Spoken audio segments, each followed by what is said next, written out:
Hi, I'm Paul J. Welcome to the Analysis.news podcast. Please don't forget the donate button at the top of the webpage.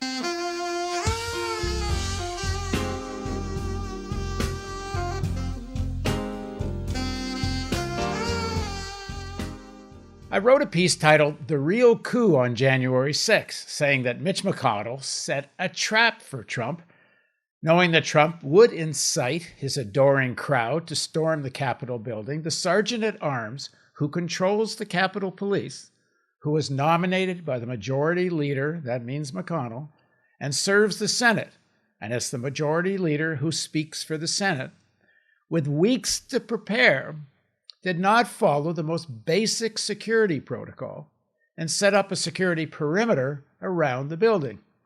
This has to be a decision to not follow procedure, not just incompetence.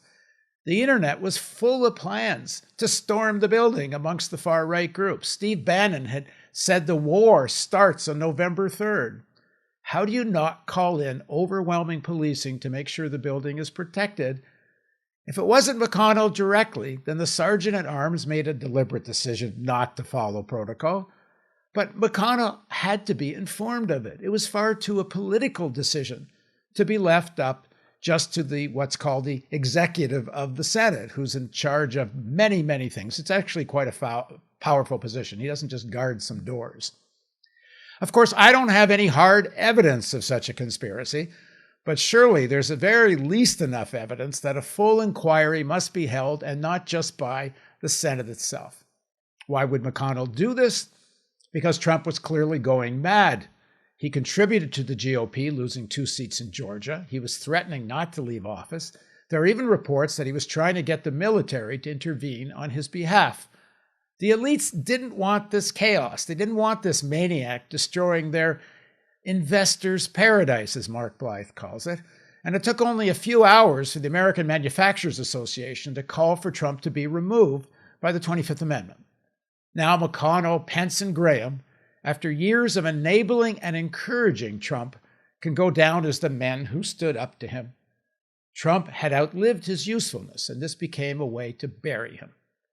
By no means is this the end of the racist and fascist movement Trump helped galvanize, but it wasn't something new that Trump did. He picked up from where Ronald Reagan left off, and the Republican leadership will find a new standard bearer soon enough. I've received some mail saying, how could I accuse the Republicans of deliberately allowing the fascists to attack the hallowed grounds of the Congress? Excuse me, this is the hallowed grounds of mostly about lobbyists. If you've ever been there, all you see is senators and House members, with a few exceptions, meeting with lobbyists. This is a place that's been bought and sold. Remember, these are also the same Republican leaders that are the ones that deliberately created the fabrication about weapons of mass destruction in Iraq that led to a war that killed over 1 million people. They live on lies and deception, and this wasn't much of a stretch. Now joining us to discuss all this is Gerald Horne. Gerald holds the John J. and Rebecca Moore's Chair of History and African American Studies at the University of Houston. He is the author of many books, most recently The Bittersweet Science, Racism, Racketeering, and the Political Economy of Boxing, and of course his very famous The Counter-Revolution of 1776, Slave Resistance, and the Origins of the United States of America. Thanks very much for joining us, Gerald. Thank you for inviting me.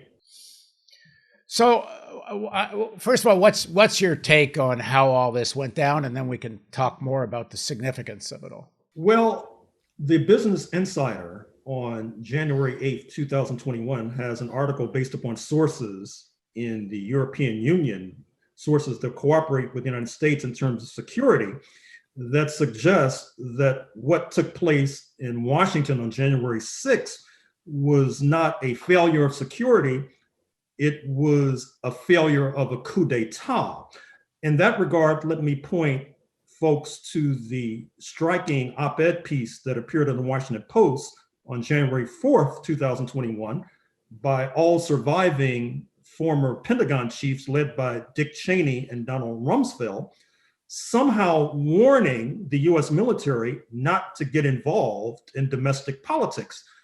The next day, the Financial Times of London had an editorial asking what do Cheney and Rumsfeld know that the rest of us do not know? And suggesting that this was a very strange op-ed to write at this particular moment, although I think we might have gotten a hint of the answer on January 6, 2021, with the storming of the Capitol.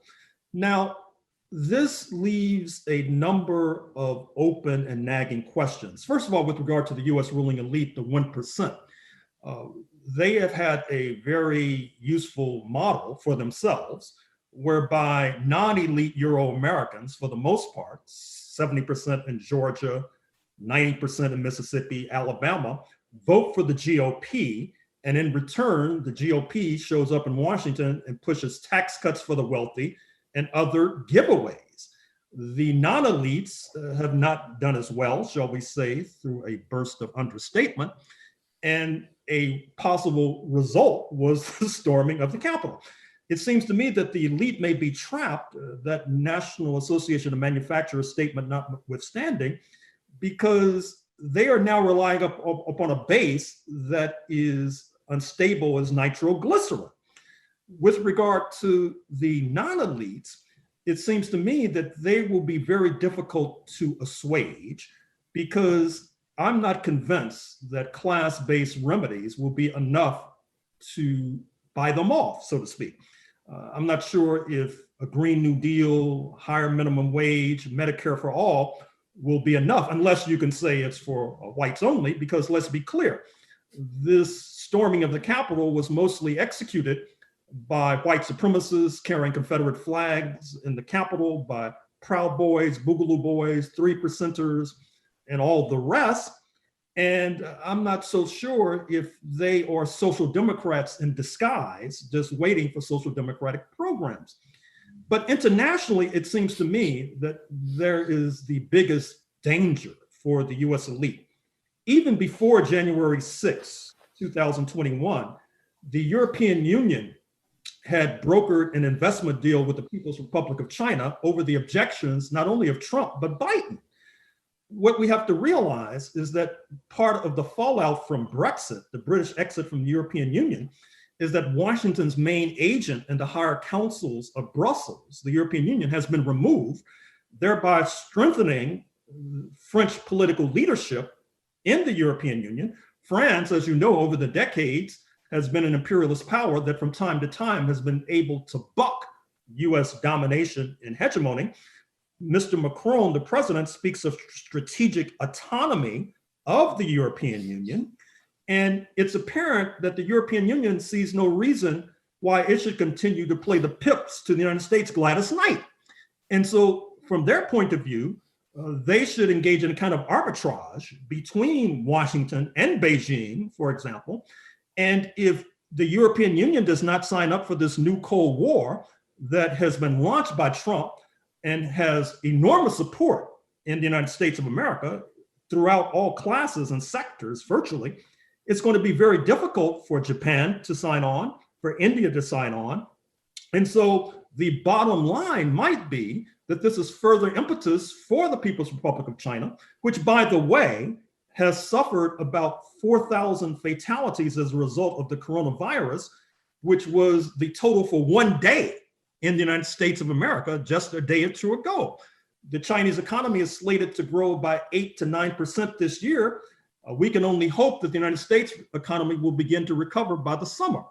So this event of January 6, 2021 may very well prove to be a hinge moment, not only in the history of the United States, but of the world. Well, let's talk about the domestic side first, and then let's talk about the international consequences of all this.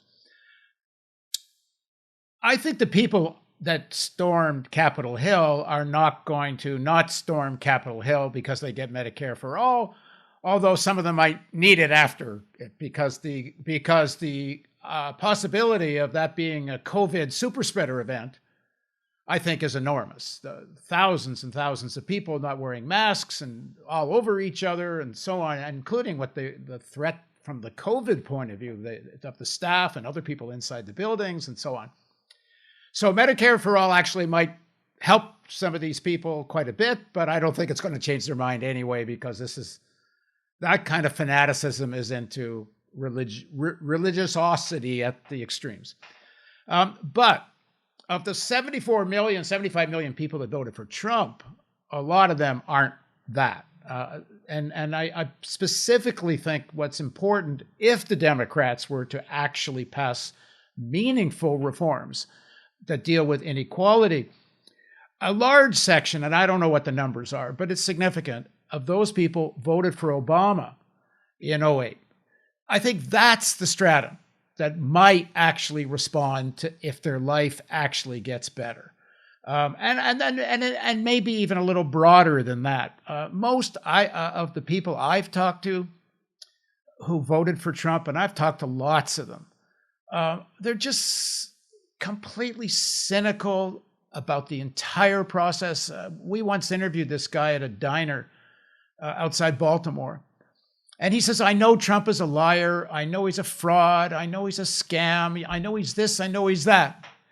And the guy says, I'm voting for him anyway. What does that make you? What does that tell you about what I think about the other guys? Meaningful change where people's lives gets better economically, I think will affect a significant portion. And I'm not saying it's going to stop them from having racial prejudices and having all kind of remnants of the most horrible culture of systemic racist ideology. They may still think that, but they're going to support people to make their life better, except for, I don't know, maybe that 25% that are so solidly extremist and racist and fascist.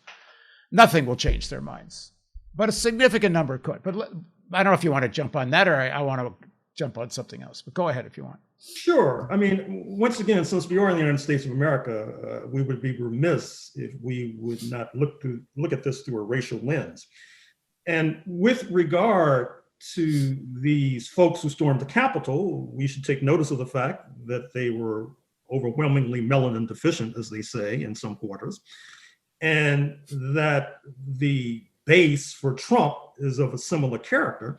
And so the question that needs to be posed is, for that sector of the working class, which turns to the right, well, it's not like the Black community is doing so well. Why don't they turn to the right, for example? They continue to vote against the right 9-1. That was the lesson of the election in Georgia the day before January 6th, whereby the Black community, which is 30% of the state's population, the overwhelming majority of the Democratic Party coalition, turned out in record numbers, even compared to past elections, to help to put into office the first Black senator, and by the way, the first Jewish senator as well, and more on that anon.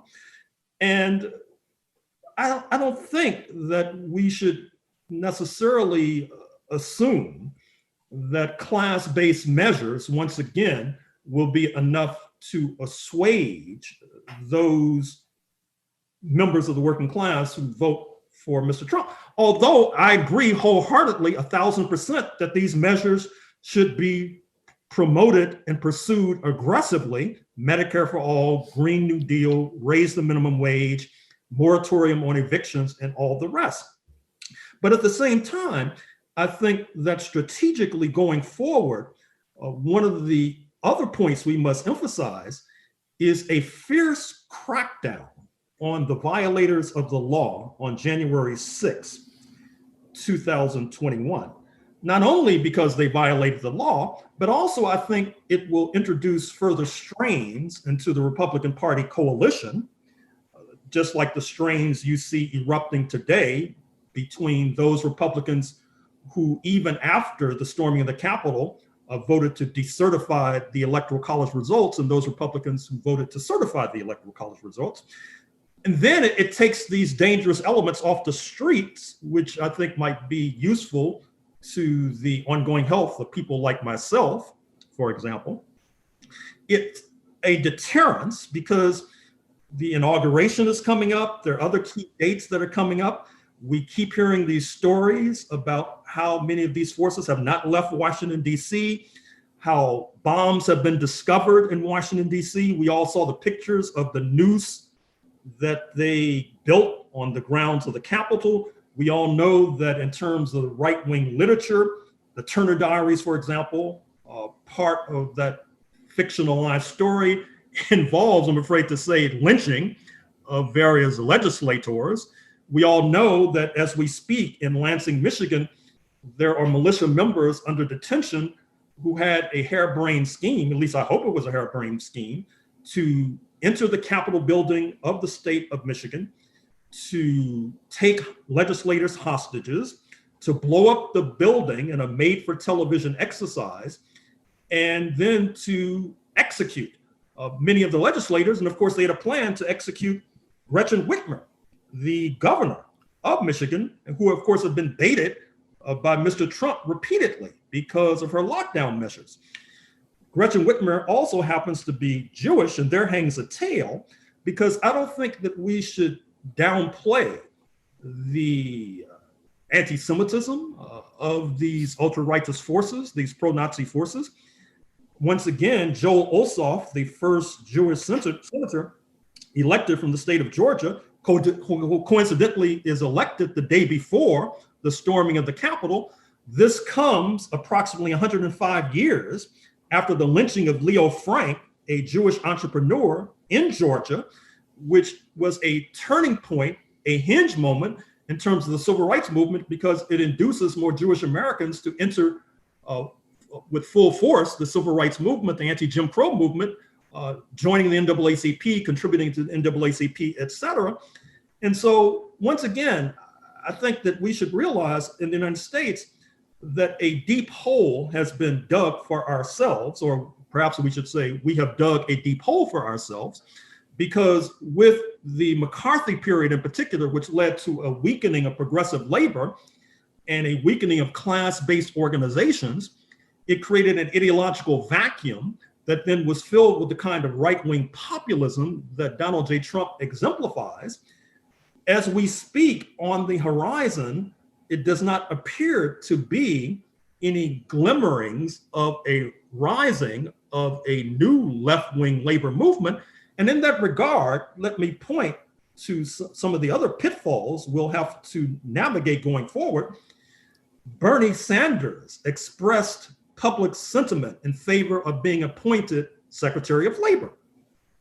Now, I assumed that Mr. Biden, understandably and justifiably, he's trying to construct the most diverse cabinet in history, he says. And so I assume that if Bernie didn't get that post, it would be because he felt he had to give it to Julie Su, the Asian American woman from California, for example. Instead, he gives it to Marty Walsh, the mayor of Boston, a traditional labor hack before he became mayor, for example, tied to some of the most corrupt unions in the United States of America, in the building trades, in the laborers unions, in International Union, a union which is known to have mob ties. That particular union endorsed him in a full-throated measure. That was not reassuring, quite frankly, with regard to the Biden regime being able to revive the Occupational Safety and Health Administration, which could be very aggressive in terms of attacking the coronavirus and meat plants, where it has cut a prodigious swath, particularly through immigrant workers. And so once again, I'm all for all of these progressive measures, but at the same time, I don't think that we should downplay the obstacles that we will be facing in terms of accomplishing.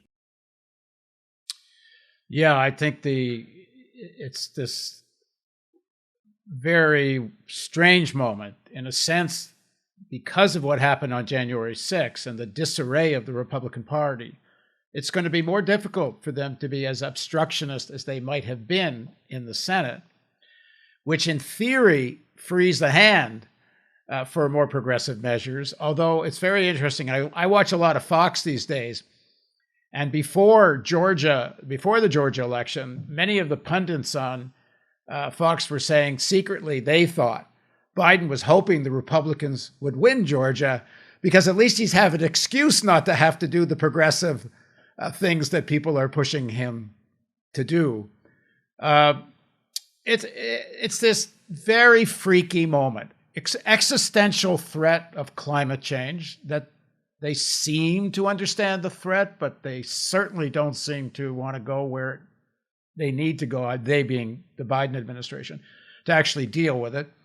The stock market, after Biden won and after they won Georgia, reached new historic highs. It didn't go down because the Democrats controlled the Senate. There was always this thought, oh, the Republicans could mitigate the Democrats if the Republicans held the Senate, and that's what Wall Street wanted, except after they won Georgia, the stock markets went up anyway.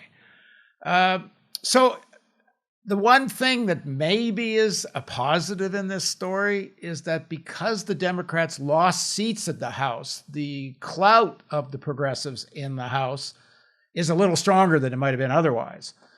Whether they, to the extent they can use it, we'll have to see. But I mean, our conversations always end up, is there going to be a people's movement outside of the party that's going to create enough storm, and not you don't have to walk into Congress, but maybe you do need to surround it with 1 million people.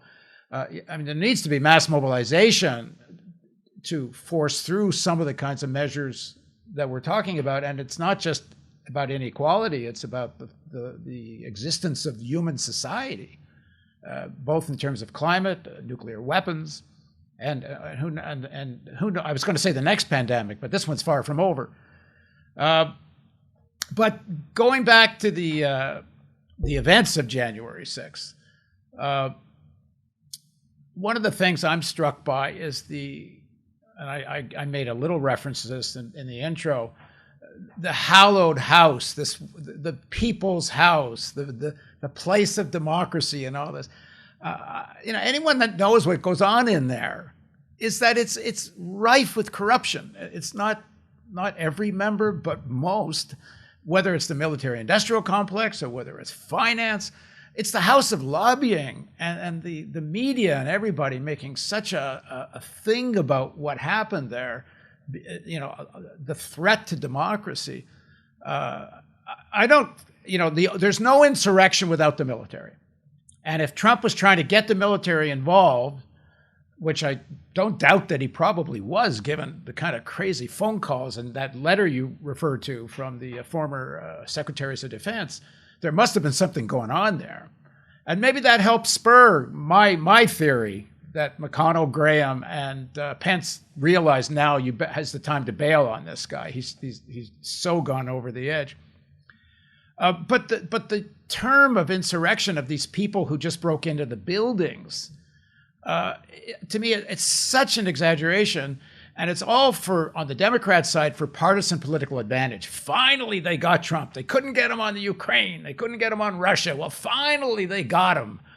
And of course, and as I say, for the leaders of the Republican Party, who have been groveling at this guy's feet, bending over their backsides to this guy for 4 years, finally get some revenge and get control back of the Republican Party, at least for now.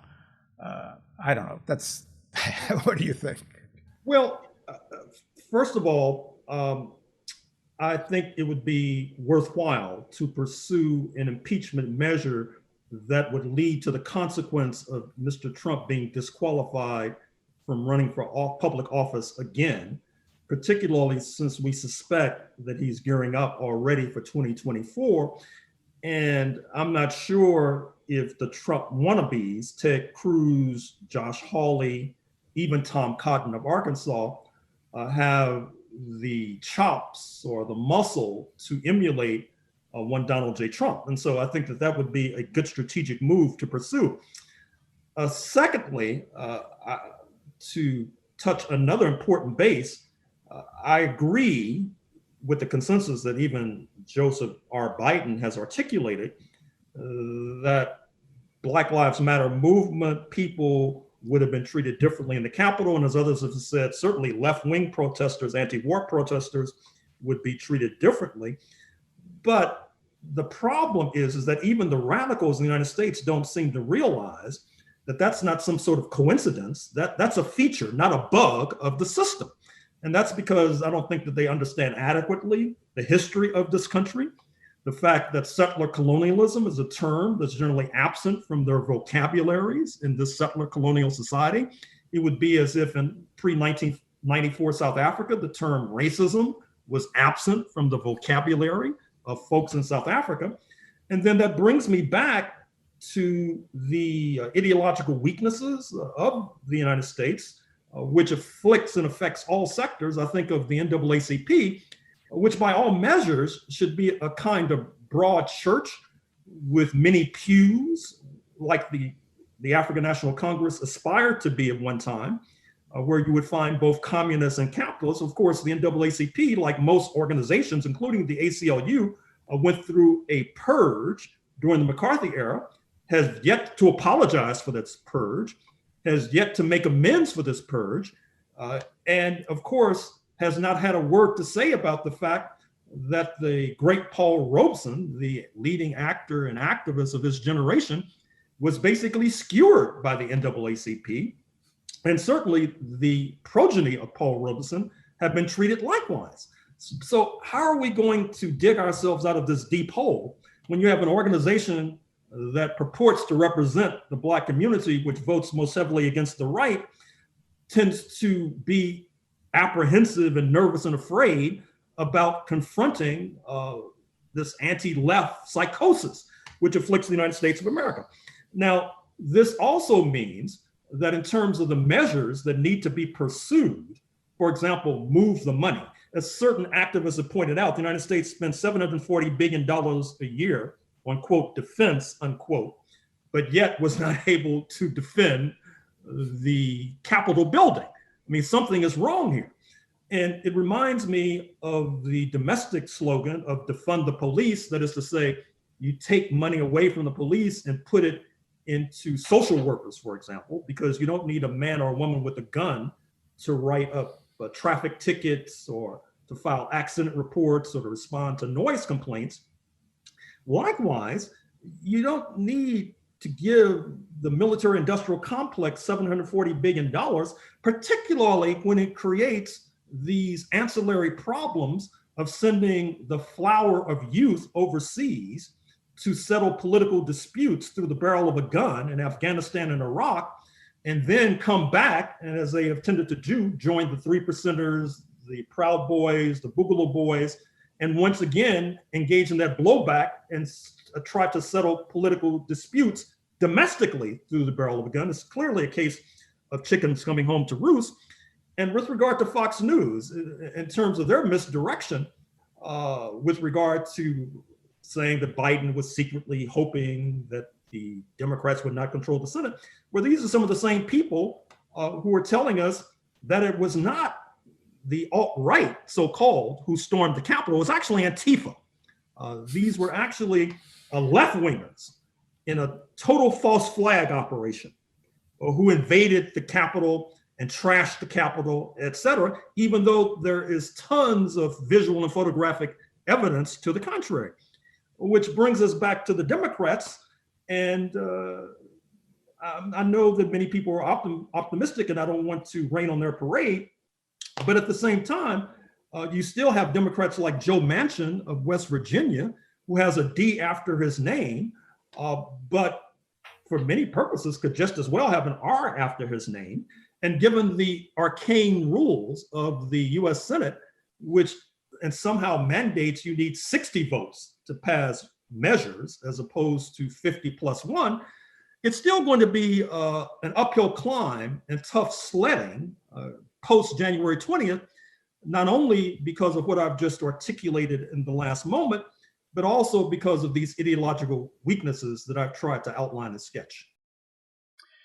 There's a few litmus tests for the Biden administration that we could talk about both domestically and internationally about whether or not they're going to do anything, even a little bit in a progressive direction. But let me give one that just pops to mind from what you were talking about with the police. In Baltimore, the DOJ under Obama did an investigation of the Baltimore police force after the murder of Freddie Gray and the protests. And their report in terms of what happened was pretty good, I thought.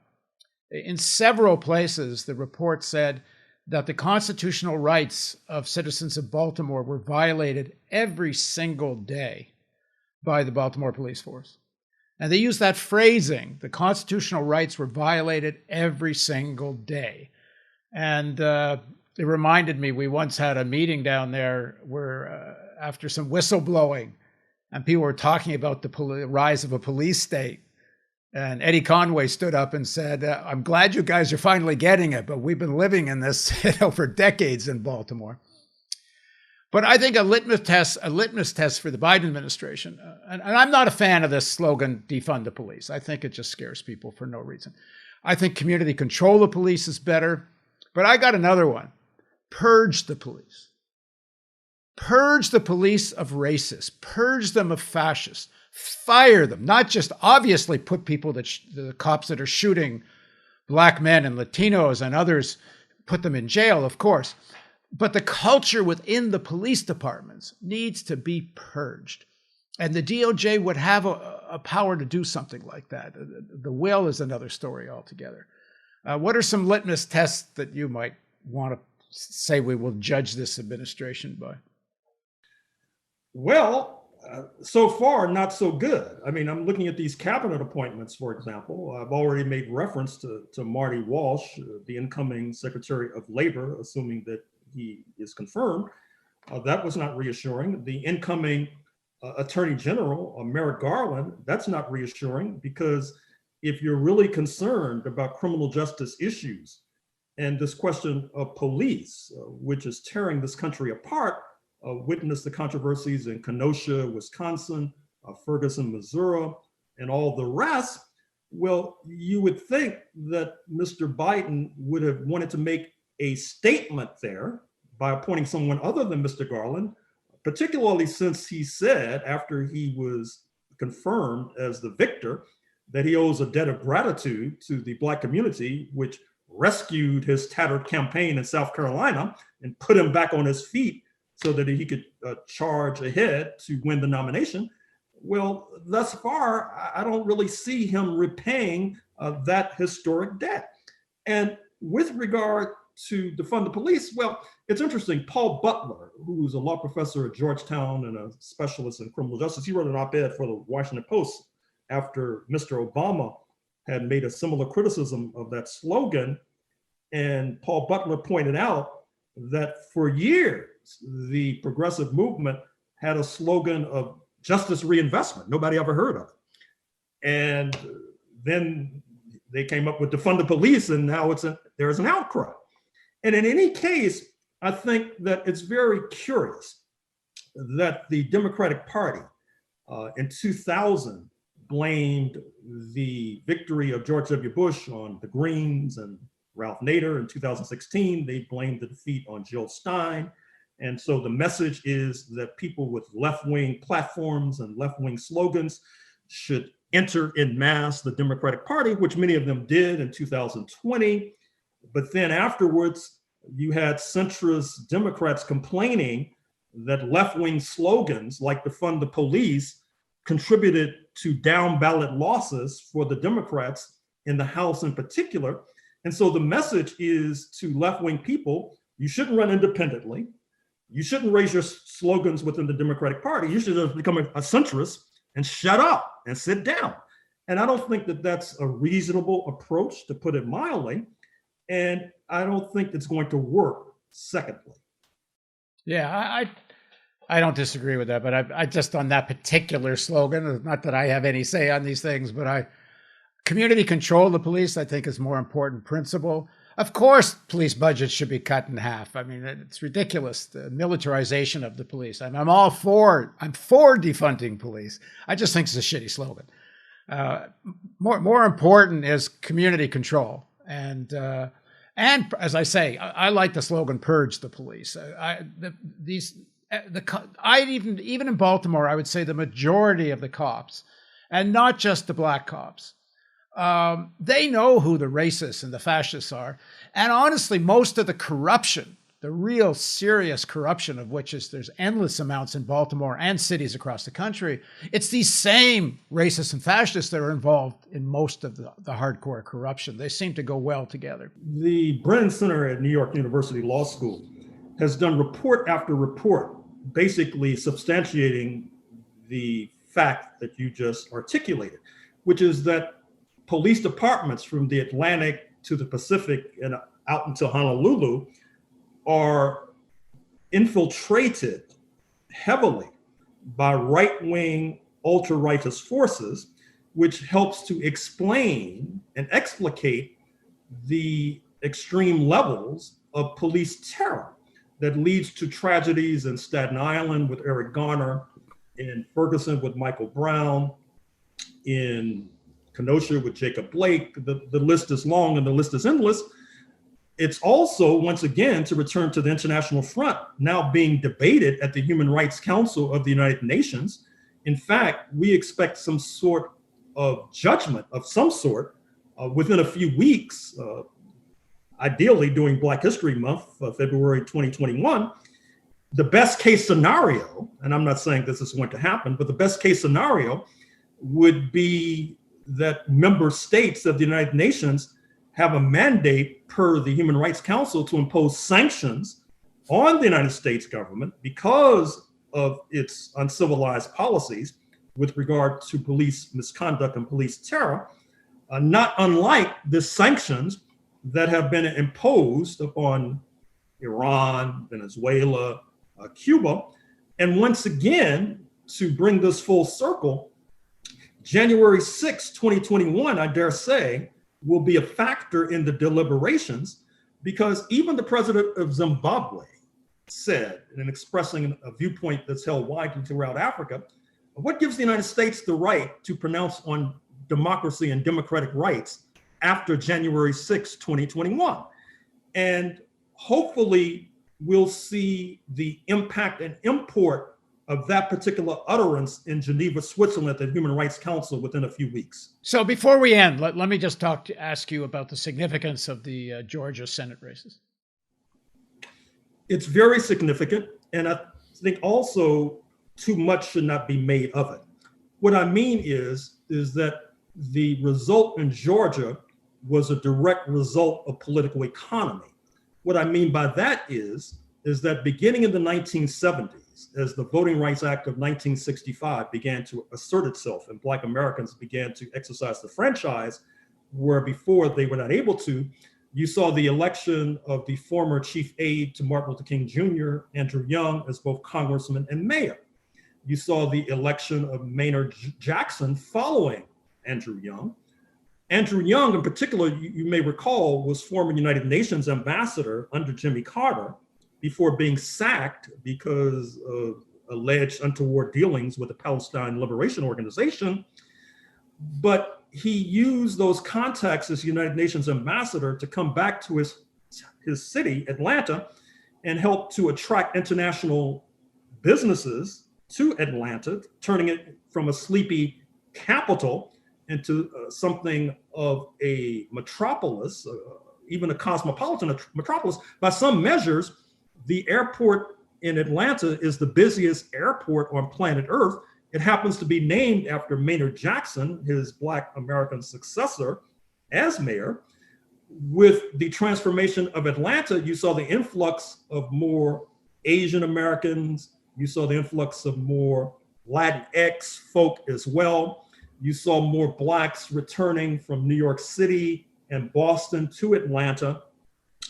That transformed the city in terms of the politics and electorally, which means that it has to be distinguished from its neighbors, particularly South Carolina and Alabama, which have not had a similar transformation. And so therefore, it'll be difficult to expect a similar electoral result in those particular states.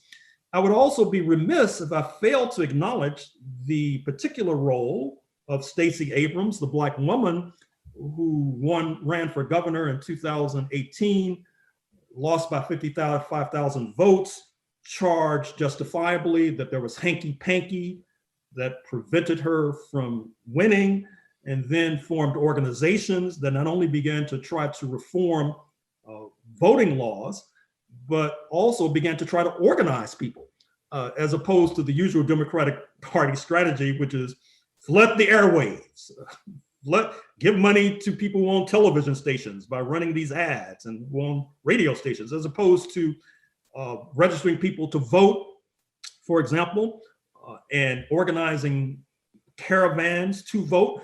I should also mention the role of the sports teams in Atlanta, particularly the National Basketball Association, not only in Atlanta, the Atlanta Hawks, but nationally. And of course, Grant Hill, the former Duke star and former Detroit Pistons and Phoenix Suns star, is a part owner of the Atlanta Hawks team, and their arena was turned into a massive voting site on January 5th, 2021, just like it was a massive voting site on November 3rd, 2020. So this is a very significant victory. There was a lot of mud that was being tossed at Raphael Warnock, the victorious senator, first Black senator in Georgia. Of course, I would be remiss also if I failed to mention how historically Black colleges and universities mobilized on his behalf, including his alma mater, Morehouse College, also the alma mater of Martin Luther King Jr., Spike Lee, Samuel L. Jackson, etc. And as well, his fraternity, Omega Psi Phi, just like the fraternity of Kamala Harris at Howard University, AKA Alpha Kappa Alpha, mobilized on her behalf and brought in other so-called Black Greek organizations. And so this was a very important and significant victory. But once again, I'm not sure if it forms a template for similar victories throughout the South, not least in neighboring South Carolina and Alabama. But I do think it may have import for a similar sort of campaign in a state like Texas, which has some of the earmarks of Georgia in terms of having a diverse population, having international business, having a large Asian American population, certainly a large Mexican American population as well. So obviously political activists need to study what happened in Georgia so that we can replicate it at least regionally. And just finally about Georgia, what do you make of the way the governor, and particularly the Secretary of State, stood up to Trump? I was sort of impressed, but I don't know what the backstory is there. I mean, I know the Secretary of State was involved, at least allegedly, in voter suppression during Stacey Abrams' run for the governor. But he didn't just stand up to Trump. He leaked that phone conversation, which did Trump some real damage. I would like to know the backstory as well. Certainly, Brian Kemp, the governor, is going to face a primary when he runs for re-election, presumably in 2022.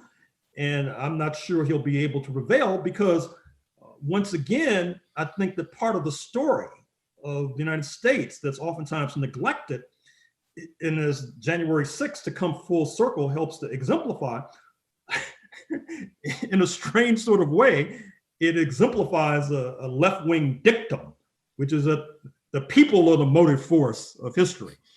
In this case, the United States of America, the people are not necessarily acting in a progressive fashion.